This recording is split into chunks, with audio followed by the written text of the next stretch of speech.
En la vida hay muchas formas de ver las cosas. En el campo, el modo de Calv, que activás cuando junto a tu semilla llegan nuevos híbridos. Más genética, asesoramiento, garantía de resiembra, FieldView y red de agroservices. Activa tu campo en el mejor modo. Sumá a Dengo y asegura tu cultivo libre de malezas.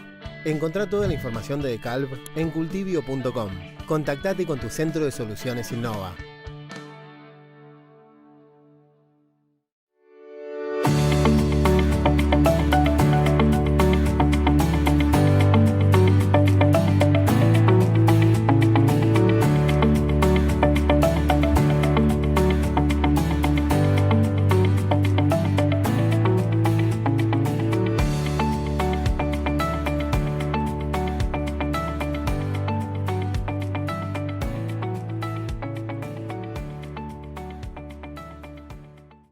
Bueno, hola a todos, muchísimas gracias en primer lugar a Maizar por esta oportunidad de poder hablar sobre biotecnología agrícola en este congreso.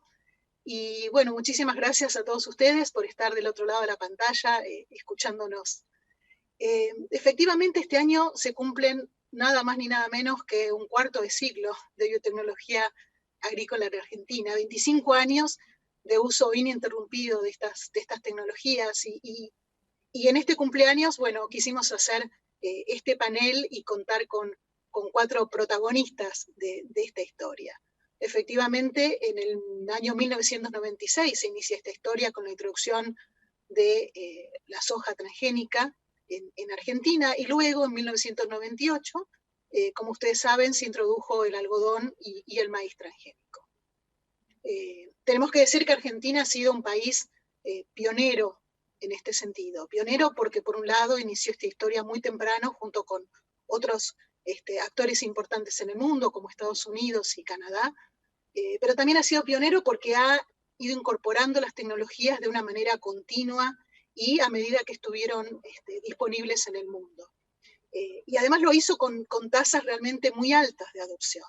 Para que se den una idea, en Argentina, en el caso del maíz especialmente, en apenas 13 años se alcanzó el tope de adopción que ronda casi el 100% en Argentina. Estas tasas tan altas evidentemente demuestran que los usuarios de la tecnología siempre estuvieron muy satisfechos y las eligieron año tras año.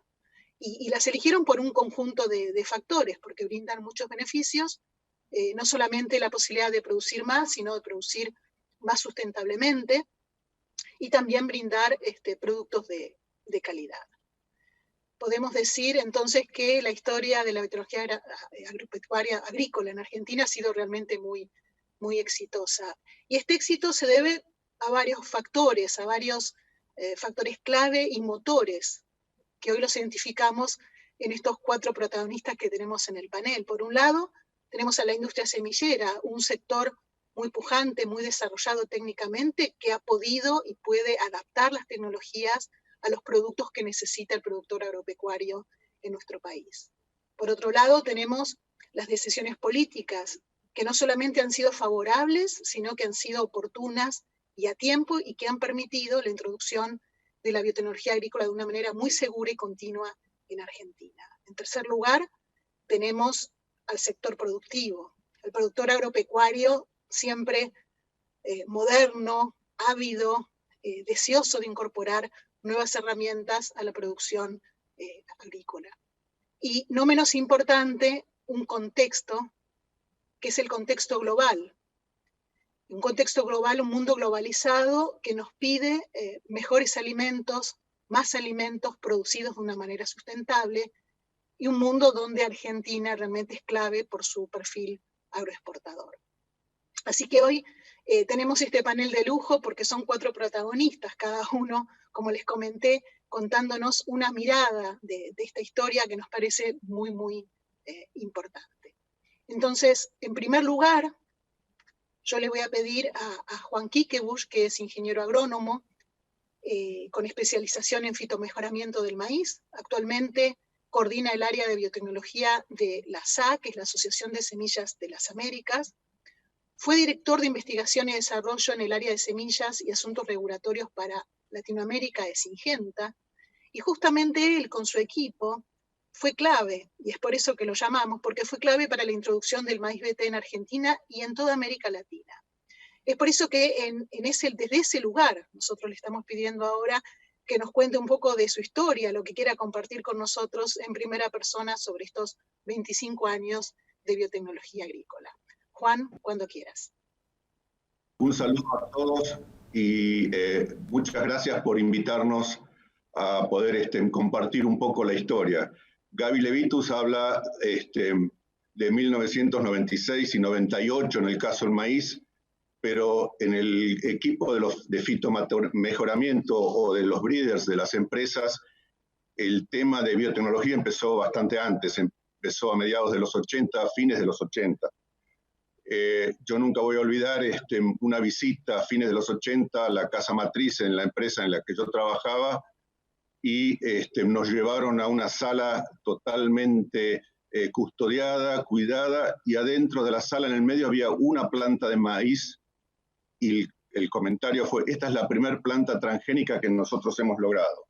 O sea, a fines de los 80 empezó realmente toda la historia. Ahora, desde el punto de vista de nuestro trabajo como fitomejoradores o desarrolladores, el trabajo realmente empezó en el 90-91, cuando nosotros nos enteramos de que teníamos la posibilidad de tener productos que generen tolerancia a ciertos problemas o plagas que teníamos en el país. Empezamos realmente a pujar, digamos, por lograr esos productos, ¿no es cierto? Entonces, a fines de los 80 teníamos claro que la biotecnología podía entrar, que se podían generar ya productos que podían llegar a ser desarrollados como comerciales, y también se estaban desarrollando un montón de herramientas nuevas para acelerar y eficientizar todos los procesos de fitomejoramiento, ¿no es cierto? Ahí se empezó a hablar de incorporar todo lo que son marcadores moleculares, etc. O sea, cuando vimos esta situación y buscábamos en las empresas cómo empezar a trabajar para nuestra región o para nuestro país, ahí se nos complicó un poco el panorama. Primero porque Argentina en su momento no era un mercado muy, muy grande, o sea, que justifique grandes inversiones en nuevas tecnologías que eran muy, muy caras. Las tecnologías estaban siendo desarrolladas fundamentalmente para Estados Unidos. Ahora, cuando vimos qué es lo que generaban en Estados Unidos, dijimos, acá hay oportunidades, porque estaban generando los maíces BT. En consecuencia, si bien no era para controlar diatraea, que era el problema máximo que teníamos a principios de los 90, era para controlar ostriña, que es otro barrenador de tallo. Pero eso fue un puntapié donde dijimos, bueno, tenemos que poder probar estas tecnologías en la Argentina. Después de insistir mucho, surgieron una serie de condiciones. Nos dijeron, sí, no hay problema en enviar estos productos para ser testeados y probados en la Argentina para ver si funcionan con los problemas que tenemos allá. Ahora nos pusieron una serie de condiciones. Primero era la existencia evidente de genes de interés que podían ser útiles en nuestro país. La segunda condición y clave es que exista un marco regulatorio que nos dé seguridad técnica y jurídica para poder introducir estas tecnologías en el país. Y la tercera, y esa fue una condición personal que me pusieron a mí, muy simple, me dijeron, Juan, podés llevar los eventos a la Argentina si tenés el marco regulatorio. Ahora cometés un solo error y estás afuera de la empresa. O sea que era un desafío bastante interesante para llevarlo adelante, ¿no es cierto? Lo primero que tuvimos que hacer, evidentemente, en ese momento, fue hablar con el Instituto Nacional de Semillas. Me junté con Rodolfo Rossi, que tenía el mismo problema para soja, y fuimos a hablar con la presidenta del INASE, Adelaida Harris, más adelante con Carmen Vicien, y se pudo desarrollar ese marco regulatorio, pero yo no voy a entrar en eso, para eso está toda la historia llena de anécdotas seguramente que tiene Carmen. Así que después tuvimos que desarrollar todos los procesos y protocolos que nos permitan implementar estas tecnologías en nuestro país. Y eso es un trabajo interno totalmente nuevo para nosotros. Había sistemas de rastreo, sistemas de identificación muy distintos. Fue un desafío realmente importante y generó un montón de trabajos distintos. Yo diría casi hoy a nivel de profesiones. O sea, todo lo que es el manejo de calidad, todo lo que es el manejo de los grandes números. O sea, realmente cambió el aspecto de cómo trabajar con estas nuevas tecnologías, ¿no es cierto? Entonces, realmente, antes nosotros trabajábamos con pocos genes específicos y muy puntuales. Después estábamos trabajando intensamente con todo lo que es genética cuantitativa. Pero ahora teníamos que trabajar, digamos, con una serie de novedades, digamos, en las profesiones que teníamos. No éramos especialistas. Nosotros no teníamos biólogos moleculares, por ejemplo. Sí teníamos estadísticos porque trabajábamos mucho con genética cuantitativa. No teníamos fisiólogos, no teníamos economistas, no teníamos entomólogos en las empresas, o muy pocos. Entonces, hubo que cambiar y pasar de ese breeder holístico que cubría todo el programa de investigación de maíz a un equipo multidisciplinario, donde cada uno tenía que cumplir con su especialidad y poder llevar adelante, digamos, este desafío de poder traer, testear y desarrollar comercialmente los eventos BT en el maíz, ¿no es cierto? Realmente fue un desafío muy grande, muy interesante, y en el año 91 nosotros logramos tener la primera aprobación de la CONAVIA en ese momento para sembrar un ensayo de maíz. Eso fue el primer ensayo de maíz en toda Latinoamérica, se sembró en Santa Isabel, en el sur de Santa Fe. Y no me voy a olvidar nunca porque apenas lo sembramos, tuvimos la primera inspección, por supuesto, del INASE, donde la aislación con cualquier otro maíz tenía que ser de 300 metros. Cuando nos inspeccionaron, resultó que había 298 metros, o sea, nos hicieron destruir 2 metros de una cortina de maíz para poder cumplir con todos los requerimientos. Ahí aprendimos realmente que había que cumplir hasta el último detalle todos los pasos que había que hacer, ¿no es cierto? Ahora, lo primero que pudimos solucionar con los maíces BT cuando fueron introducidos en el 98 es el control de la diatraiga del barrenador del tallo. Ese fue un gran paso adelante. El promedio de salto de la producción de maíz en ese momento por hectárea fue del 10%, un poco más. O sea, realmente es muy satisfactorio poder, digamos, abrir una puerta para ese tipo de innovación tecnológica que permita esos saltos, ¿no es cierto?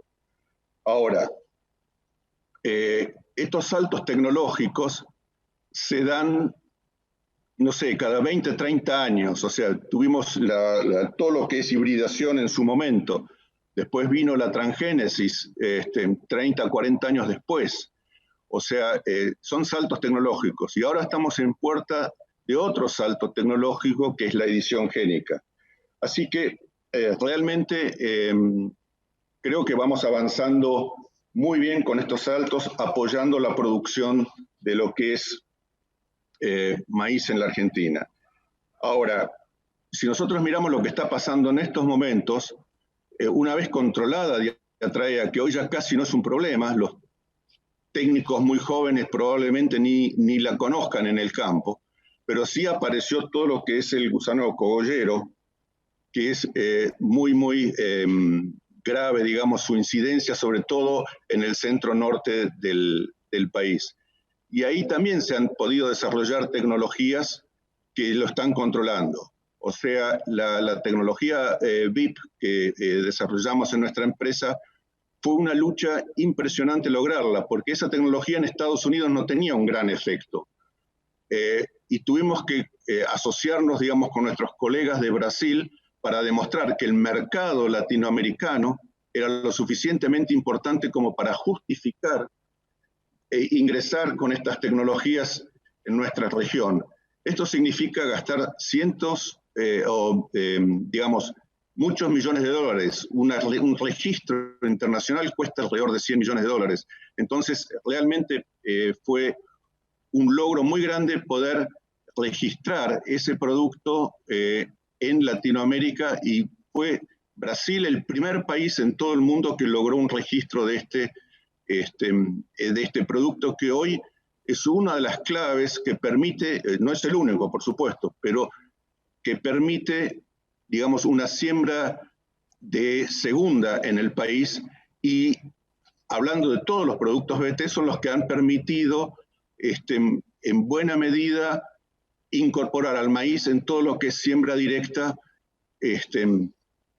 para poder trabajar de la forma con todas las tecnologías de avanzada que tiene el productor argentino. Así que realmente, si yo miro para atrás, entiendo que hemos hecho un trabajo que ha ayudado mucho al desarrollo del cultivo maíz en nuestro país. Realmente ahí me siento muy tranquilo y tengo que agradecer a todo el equipo con el que he trabajado, tanto desde el punto de vista, digamos, del breeding, del mejoramiento, como desde el punto de vista del regulatorio. Son dos equipos que han trabajado muy fuertes y que tuve la suerte de comandar por un tiempo. Pero también está ahora el gran desafío del nuevo salto tecnológico, que es la edición génica, y bueno, eso se lo dejaremos a los más jóvenes y lo observaremos desde afuera. Así que esa es un poco la historia que yo he vivido, y bueno, les agradezco haberla escuchado. Muchas gracias. Muchísimas gracias Juan por esta mirada. Así que ahora tenemos el placer de escuchar a Carmen Vicien. Es ingeniera agrónoma de la Universidad de Buenos Aires, con estudios de posgrado en Francia. Actualmente es profesora y directora del Departamento de Economía, Desarrollo y Planeamiento Agrícola de la FAUBA, y fue coordinadora de la CONAVIA entre 1991, justo sus inicios, y el año 2000, y por lo tanto tuvo un papel central en las decisiones que permitieron la adopción de la biotecnología agrícola en la Argentina. Por eso a ella le pedimos esta segunda mirada de la historia que estamos contando. Carmen, cuando quieras. Gracias, Gaby. Buenas tardes y gracias a los organizadores por la invitación. Gabriela me pidió que compartiera con ustedes algunos comentarios sobre cómo la Argentina se preparó para la incorporación de la biotecnología. Algo comentó Juan en su relato, y sobre todo cómo mantuvo esa política a lo largo de los años. Una primera pregunta y es por qué la creación de la CONAVIA en determinado momento, creo que fue en agosto del 91. Se forma la CONAVIA, la Comisión Nacional Asesora de Biotecnología Agropecuaria, en ese momento porque las autoridades de la Secretaría de Agricultura, Ganadería y Pesca tenían conocimiento que había empresas que querían hacer ensayos a campo con maíz, como mencionó Juan, soja, en el caso de Rodolfo Rossi, y algodón. Y querían hacerlo siguiendo criterios científicos. Si tenemos en cuenta esa fecha, el año 91, y los que conocen de sistemas regulatorios, vemos que el sistema regulatorio argentino es uno de los más antiguos, pero también es uno de los que más permaneció en el tiempo, cabalgando sobre situaciones que a veces fueron bastante complejas. Entonces, ¿por qué ese desarrollo temprano y por qué la continuidad? Nos podemos preguntar. Yo, alguna de las respuestas o lo que a mí se me ocurre como causales es porque la importancia de la tecnología agropecuaria en la Argentina. La Argentina siempre ha sido, el desarrollo tecnológico agropecuario, el desarrollo de tecnología para el agro en la Argentina siempre tiene una larga tradición. Y por otro lado, se trató de una tecnología que permitió resolver algunos de los problemas de los productores agropecuarios y vuelvo a lo que comentó Juan, que me dio un buen pie, se incorporó a planes, a programas de mejora genética locales. Ese es otro tema a tener en cuenta. El otro es el apoyo de las autoridades de las áreas de agricultura, en ese momento y a lo largo del tiempo, y también de la Cancillería. O sea, eso que se dice siempre que en Argentina tenemos visión de corto plazo, tuvieron visión de mediano plazo. A mí el largo plazo no me gusta, pero tuvieron visión de mediano plazo. Y también, y para mí lo más valioso son los recursos humanos. En ese momento, cuando se inició, había recursos humanos de las áreas gubernamentales, del INASE, se estaban formando las instituciones en ese momento, y del SENASA a todas las áreas de control. De ciencia y técnica, había investigadores formados en biotecnología y con cabeza para hacer análisis de riesgo, y del sector privado, que sabían de mejora genética y sabían de producción de semillas, y también en algunos temas había producción de vacunas. El otro aspecto es un tema organizacional. El sistema nace con una comisión asesora. Fue bueno comenzar así, porque eso, trabajar en un grupo que es interdisciplinario, interinstitucional, le dio una cierta dinámica. Aunque después el sistema fue evolucionando, tenemos las áreas tenemos el SENASA, que interviene en aptitud alimentaria con su comisión técnica asesora, bueno, y hoy, aparte de la CONAVIA, está la Dirección de Biotecnología. Pero si vuelvo a ese conjunto de gente, que fue la primera que estuvo conformando la CONAVIA, era una amalgama que en algún momento uno dice, ¿esto cómo va a funcionar? Sobre todo que hay una cuestión que éramos todos nuevos, no teníamos tradición burocrática, y la temática, a mí cuando un subsecretario, yo hice un comentario que había trabajado 8 años en genética de población y cuantitativa, me dijo, ¿por qué no te ocupas de este tema que es fácil? ¿Por qué no te ocupas de este tema que es fácil? Y se forma esa comisión, que yo pienso que más allá de las primeras reuniones que uno decía cómo vamos a conformar en este grupo heterogéneo, fue equilibrado y eficiente, porque teníamos conocimiento científico, experiencia en mejora genética, producción de vacunas y en regulaciones. Es muy importante la gente que venía con tradición en regulaciones. Y así se crea algo que no tiene antecedentes burocráticos, y que por el otro lado siempre lo que hizo, y esto es importante, es que la norma se veía más allá de las idas y vueltas, la aplicación de la norma, o sea, ajustada al propósito, porque en biotecnología no se pueden tener normas que no se ajusten al propósito. Porque estamos hablando de análisis de riesgo, que es el corazón del sistema, eso es necesario, la toma de decisiones informadas con evidencia científica, no es llenar un formulario, y requiere de equipos que confíen unos con otros para llegar a decisiones consensuadas, porque no es una cuestión de votar en mayoría y en minoría. Es un ejercicio que es muy bueno para tomas de decisiones en cualquier ámbito, el convivir en una comisión así, donde hay gente de distintos lados, pero hay un objetivo común. Pero no todo fue fácil, hubo desafíos. Yo voy a mencionar 2 desafíos, y voy a partir de algo que es un hecho en la práctica. Los sistemas regulatorios no nacieron con un patrón, no es que había un modelo para armar, y bueno, los sistemas son así, son de esta manera, tienen esto, se forman de esta manera, y las normas son esto. Porque los países son distintos. Los sistemas regulatorios muchas veces decimos que son como rompecabezas, se van armando como piezas de rompecabezas.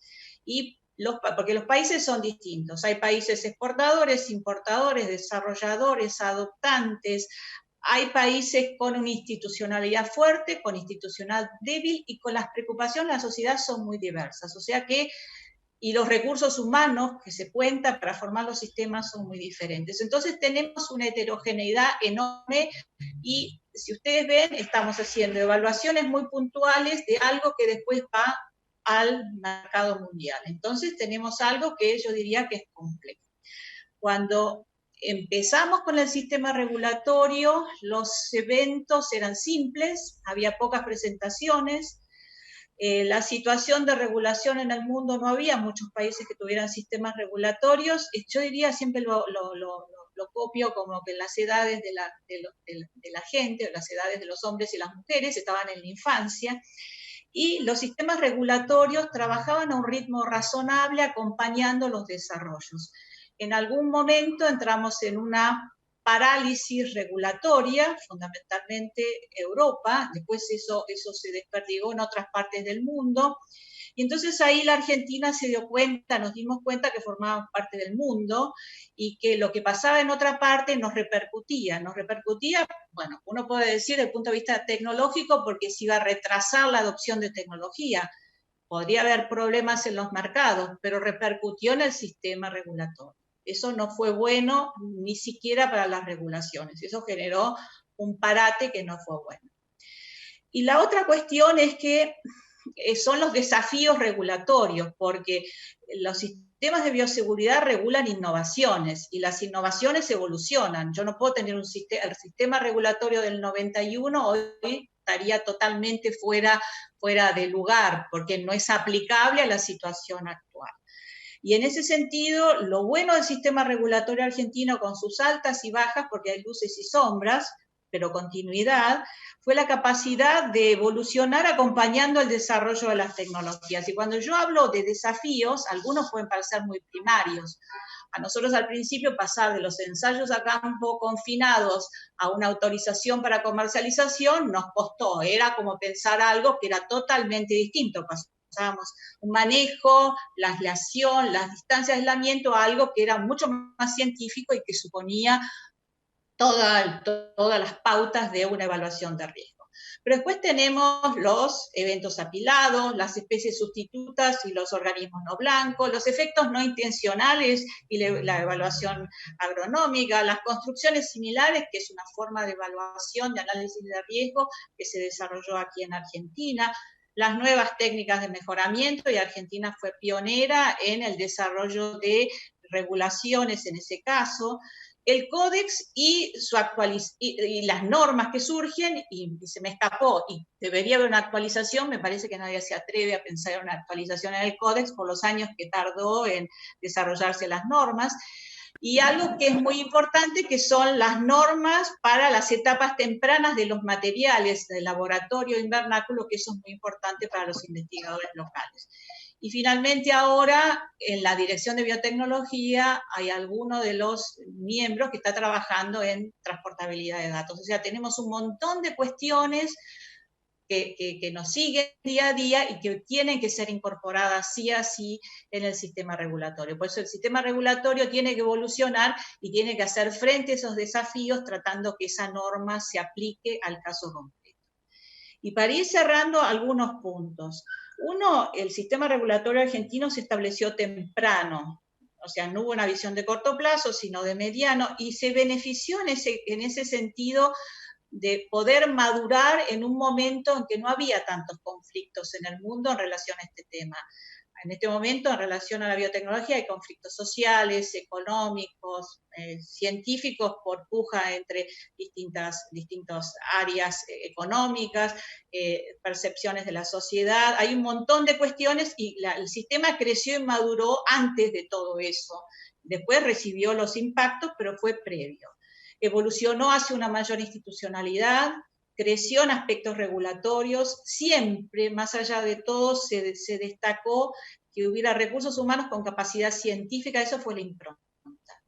Y yo diría que el sistema funcionó bien desde el año 91 a la fecha, porque eso se puede ver en la cantidad de intervenciones en el procesamiento de ensayos a campo confinado, eso es hay que tener una cabeza para hacer eso, y regulaciones, como dijo Juan, hay una intervención en el territorio, y autorizaciones de comercialización, eso es un tema más de evaluación de riesgo.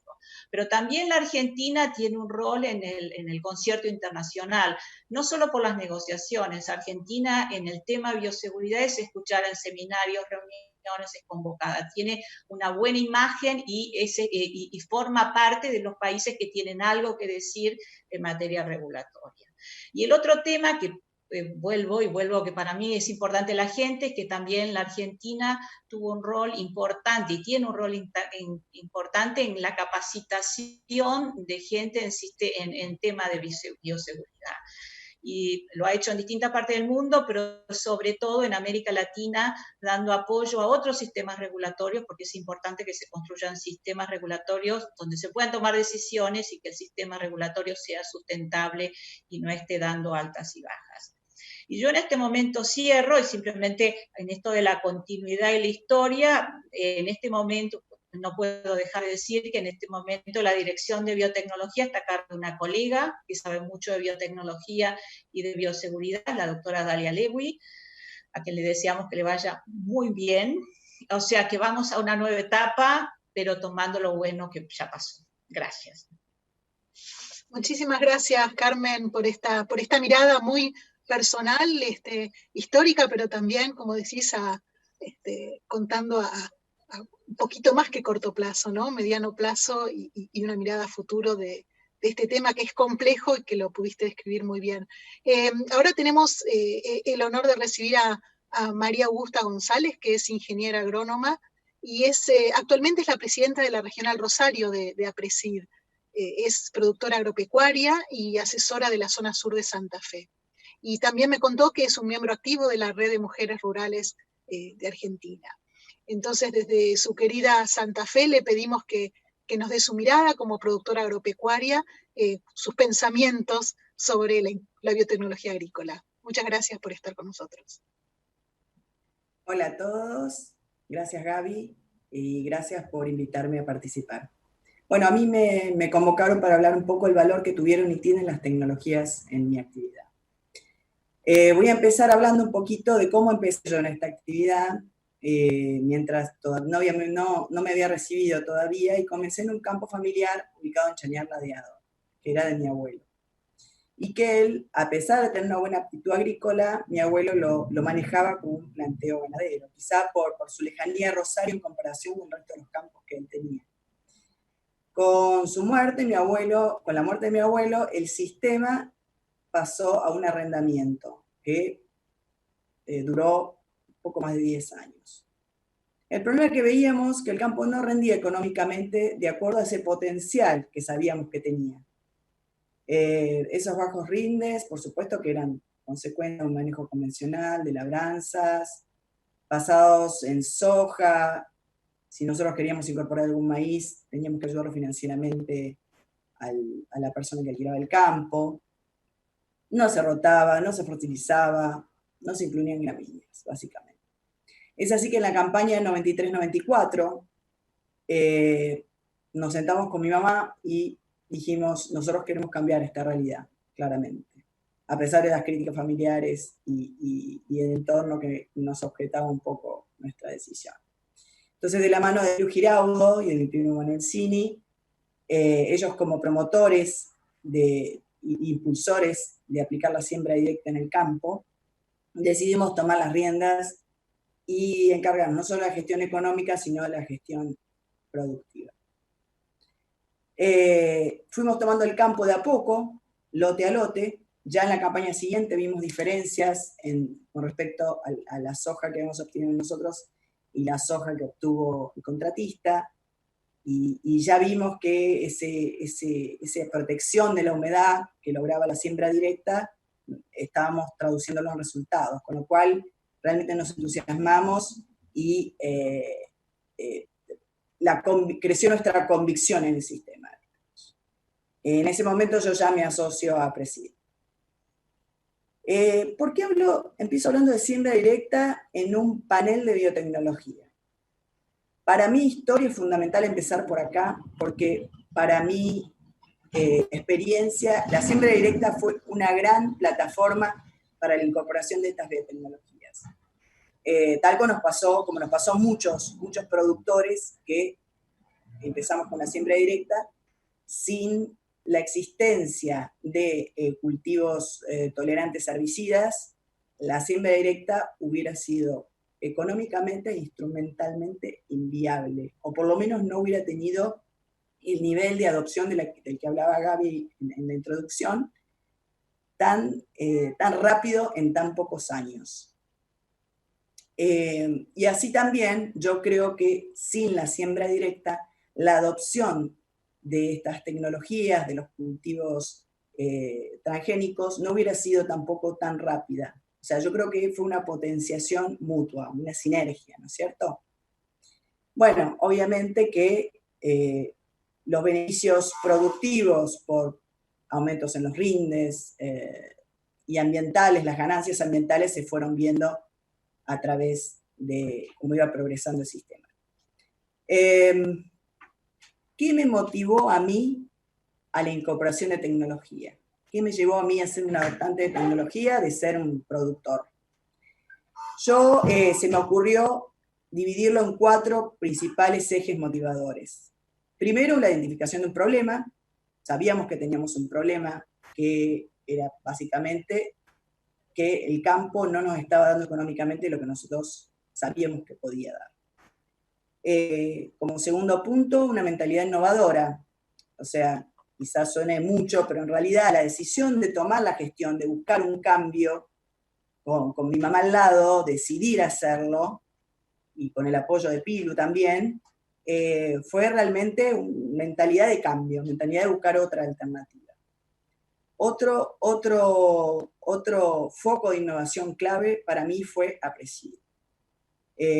La verdad que fue muy inspirador, o es muy inspirador, estar entre pares, ¿no? Intercambiando, compartiendo experiencias, discutiendo, revalidando y también descartando tecnologías. Eso también fue realmente un foco motivacional importante. Y, por supuesto, los resultados de los maíces resistentes nos dieron un montón de herramientas a nosotros en el campo. No solo mejoras notables en el rendimiento y la ecuación económica, sino también la competitividad del maíz con respecto a la soja. Prácticas de manejo, o sea, la diversificación y la flexibilidad de fecha de siembra que posibilitó la incorporación de la resistencia a insectos, nos dio la posibilidad no solo hacer un maíz temprano, sino de hacer un maíz tardío, que nos dejaba a nosotros acomodar un periodo crítico en un momento climático más benévolo quizás, y también en ese barbecho largo incorporar tecnologías como los cultivos de servicio, que nos permiten a su vez un control de las malezas con un aporte mínimo en fitosanitarios, y en el caso de la vicia como antecesor del maíz, un aporte de nutrientes que significa que después fertilizamos menos, ¿no? Y ni hablar de la mejora del suelo. Y no solo eso, sino también la calidad del producto, ¿no es cierto? O sea, que también el tema de tener la posibilidad de hacer un maíz de segunda, de hacer una rotación de 2 gramíneas. Ese también fue un aporte muy importante que nos hizo el maíz resistente a insectos. Un doble cultivo de gramíneas con su impacto en el suelo, ¿no es cierto? También reflexioné un poco por decir las expectativas que nosotros teníamos como productores sobre este tipo de tecnologías y en la región también, ¿no es cierto? Y cuáles fueron realmente los resultados de esas expectativas. A mí se me ocurrió pensar en 3, por lo menos. Uno es la maximización de la renta agrícola con mayores rindes, que por supuesto se logró. La simplificación del sistema, que en un principio realmente es una expectativa que se logró en un primer momento. Pero simplificar algo que por naturaleza es complejo, realmente generó que esas tecnologías algunas de esas tecnologías pierdan funcionalidad. La escala, justamente de la mano de la simplificación, con una misma estructura uno podía llegar a trabajar o abarcar una mayor superficie productiva. Pero, de nuevo, si la simplificación falló por usar un sistema que es complejo, perdió valor en algún punto. Yo creo que el problema conceptual es que se tomó estos cultivos como una solución a todos los problemas, y en realidad nunca dejó de ser una herramienta más que tiene sus particularidades y condiciones para seguir sumando al sistema. porque por ahí, contrariamente a lo que se piensa o se pensaba o piensan las personas de afuera del sector, estas herramientas tecnológicas obligan a seguir teniendo un manejo integrado del sistema, porque no se deja de hacer monitoreo de plagas, no se deja de hacer monitoreo de enfermedades, no se deja de aplicar tecnologías de manejo y de procesos como un buen plan de buenas prácticas agrícolas. Creo que tampoco deberíamos desistir en profundizar en un amplio abanico de paquetes tecnológicos ad hoc para los productores, para evitar caer en las masificaciones de tecnología, porque la naturaleza se revela y es muy reactiva con respecto a estos manejos, ¿no? Y realmente lo que se logra es bajar la vida útil y el aprovechamiento de las herramientas tecnológicas, que no hay que perder. Yo creo que cada día más los usuarios, o sea, los productores, tenemos la responsabilidad de preservar la tecnología. O sea, no es que antes no teníamos la responsabilidad, pero ahora más que nunca, viendo los resultados, por no utilizar refugios, por no rotar con principios activos, que lamentablemente lo único que hacen es que tengamos que invertir más plata y conseguir nuevas tecnologías. Eso lleva su tiempo y realmente nos hacen perder recursos.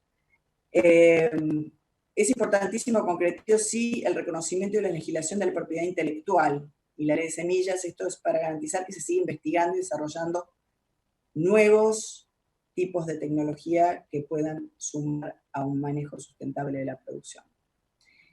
Hablando de sustentabilidad, yo creo que la sustentabilidad del sistema productivo, la biotecnología se tiene que incorporar y es una aliada estratégica indispensable. Y no debemos descuidar estas herramientas. Gracias.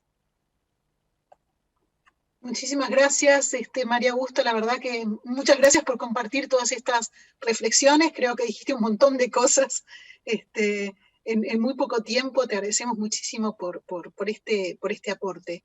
Y para terminar, para dar su mirada global, tenemos el enorme placer de contar con Andrew Conner, que se formó en Estados Unidos con posgrados en Administración y en Economía Agrícola. Fue gerente del área de biotecnología del Grains Council de Estados Unidos y actualmente es gerente de Asuntos Internacionales de BIO, que es la organización de la industria biotecnológica de Estados Unidos.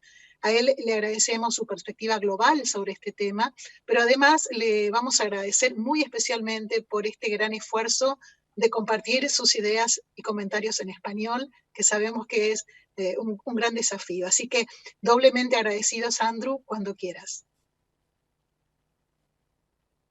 Gracias, Gaby, por la introducción y gracias a Maizar también por la invitación. Es un placer volver a hablar en esta organización.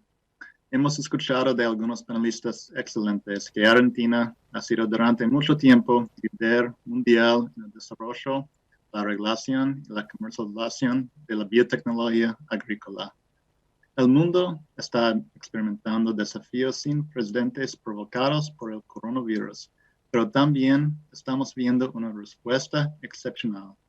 La industria, los gobiernos y la academia están desplegando un enfoque holístico para avanzar contra el coronavirus.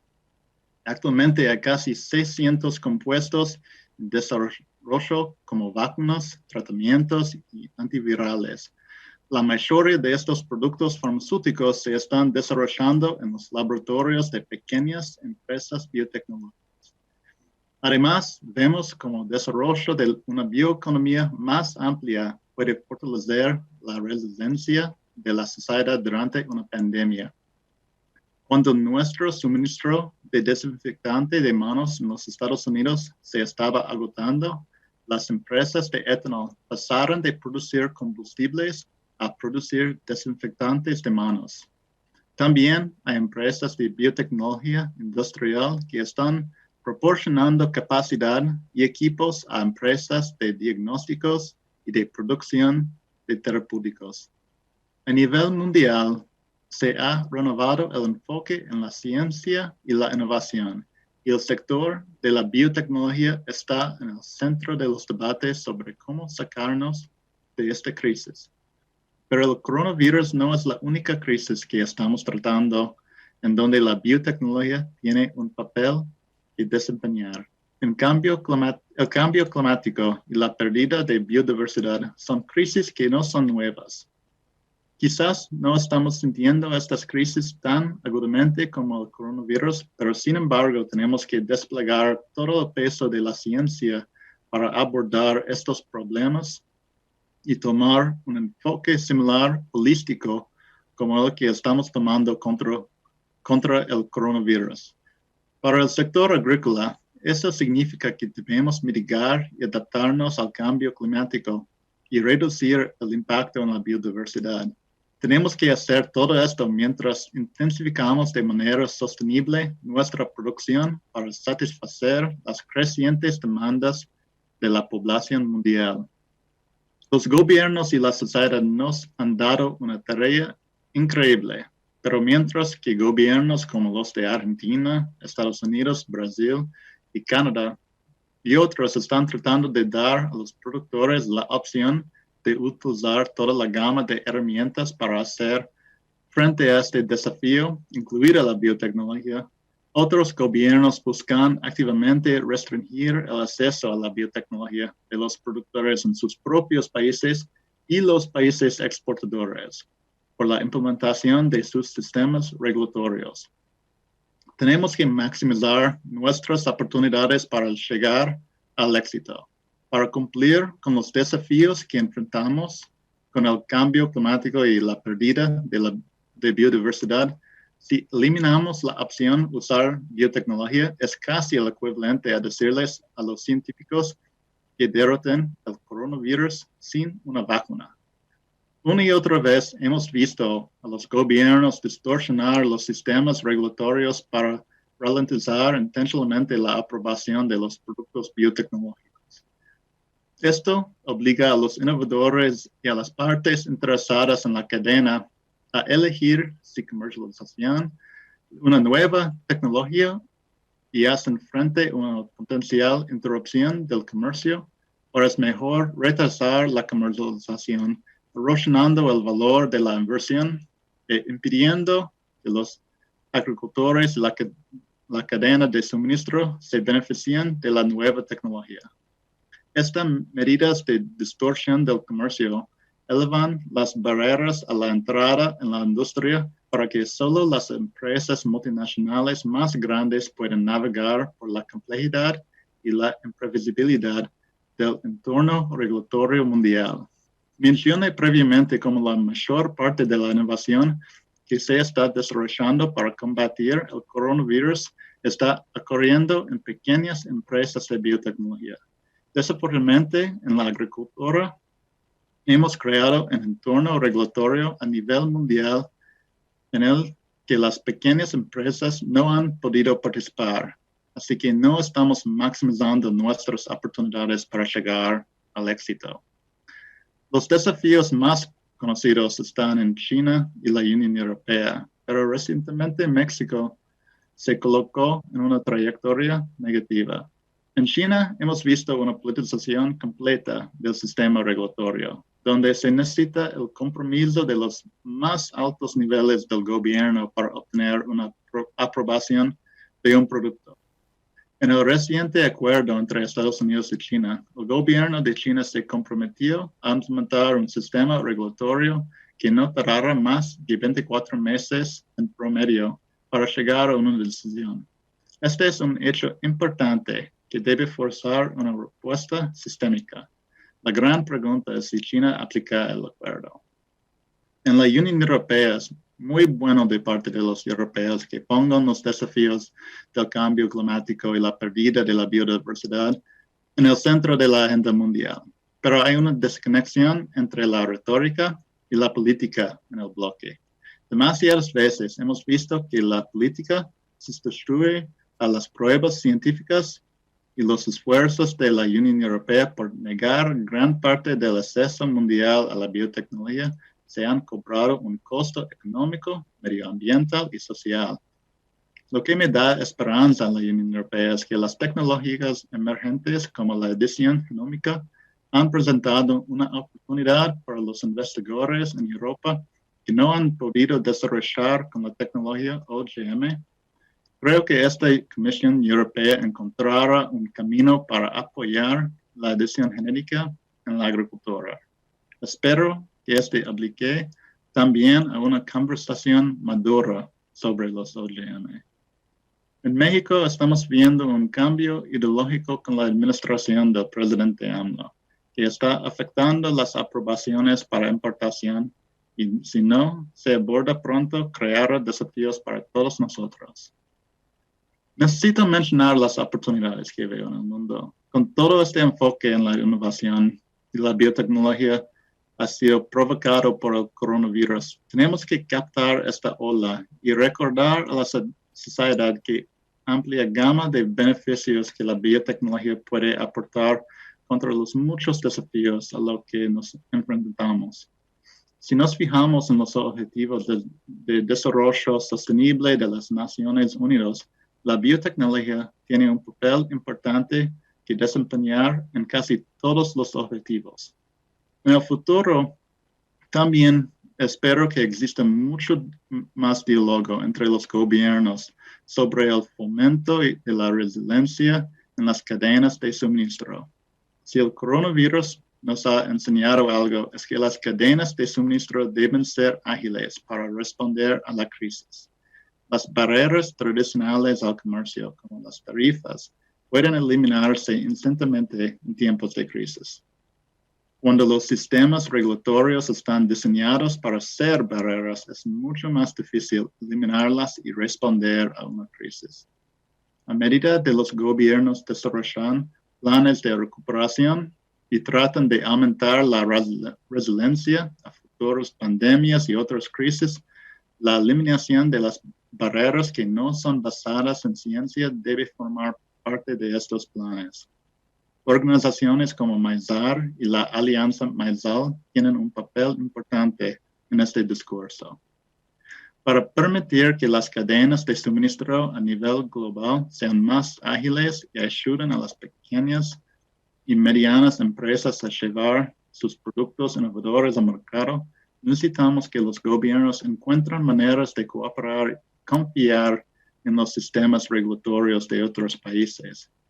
El gobierno de Argentina ha liderado este esfuerzo para promover la cooperación y necesitamos que más gobiernos sigan su ejemplo. Por concluir, reiteraré que el sector de la biotecnología es fundamental para hacer frente a las crisis mundiales, como las pandemias y el cambio climático. Debemos considerar el enfoque del uso de la biotecnología, la innovación y la resiliencia contra el coronavirus como una oportunidad para mostrar cómo la biotecnología apoya la agricultura sostenible. Debemos trabajar con los gobiernos para remover las restricciones a la entrada en la industria biotecnología.